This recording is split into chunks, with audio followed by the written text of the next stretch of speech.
La parole est à Madame Emmanuelle Antoine.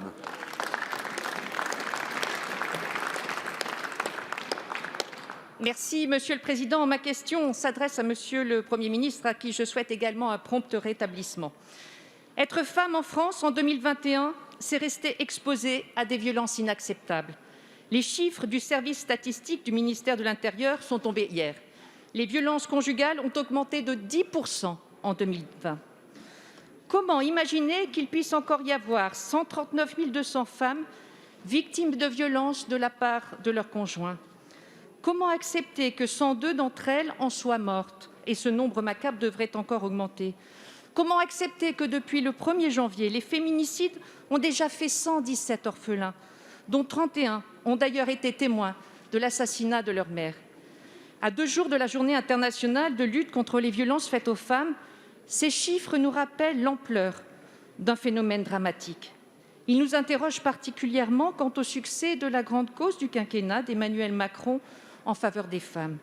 Certes, vous vous retrancherez derrière l'augmentation du taux de déclaration, lequel démontre une plus grande faculté à dénoncer ces agissements. Pour autant, cela ne suffit pas à expliquer que la tendance se poursuive au lieu de s'inverser. Une politique volontariste, comme celle menée il y a 15 ans en Espagne, permettrait d'obtenir des résultats bien plus probants. Face au fléau des violences conjugales, nous devons être plus fermes. C'est en ce sens qu'avec les députés du groupe Les Républicains, nous avons fait adopter une proposition de loi visant à agir contre les violences au sein de la famille. Ce texte a notamment permis de renforcer le recours aux ordonnances de protection et aux bracelets anti-rapprochement. Mais dans l'exécution de cette loi, les moyens ne suivent pas. En septembre, nous découvrions avec effroi que seulement 245 bracelets sur toute la France étaient activés. Le gouvernement ne se montre pas suffisamment actif dans le déploiement des dispositifs de protection, alors que de nombreuses pistes existent par ailleurs. Alors, quand est-ce que le gouvernement va déployer les moyens nécessaires pour enfin réaliser la grande cause affichée? La parole est à Madame Elisabeth Moreno, ministre déléguée chargée de l'égalité entre les femmes et les hommes, de la diversité et de l'égalité des chances.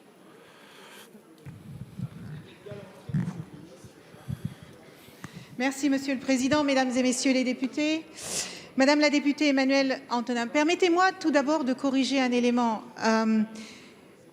Ce n'est pas les violences qui ont augmenté de 10%, mais c'est le nombre de plaintes qui ont été déposées qui ont augmenté de 10%.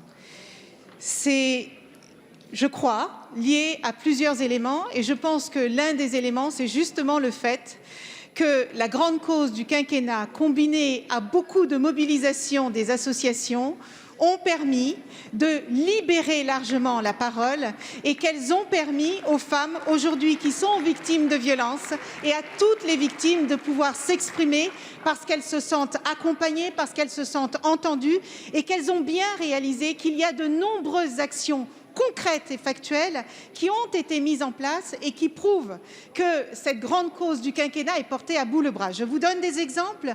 Le budget du ministère qui est le mien a quasiment doublé entre 2017 et cette année.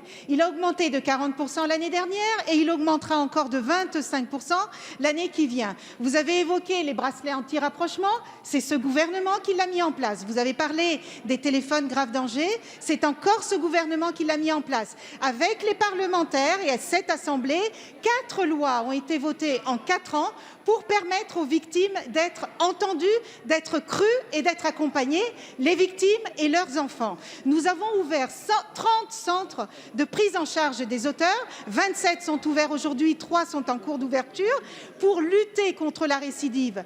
Et le 3 septembre dernier, le Premier ministre, estimant que ces mesures devaient aller encore plus loin suite au féminicide de Mérignac et de Hayange, a rajouté 6 mesures pour permettre de mieux contrôler et de mieux suivre les auteurs, pour saisir les armes et pour s'assurer que l'exécution sur le terrain au plus proche des victimes fonctionne. Je crois vraiment, Madame, que cette cause est tellement grave qu'elle doit plutôt nous rassembler que nous diviser et nous avons besoin de tout le monde pour pouvoir y arriver.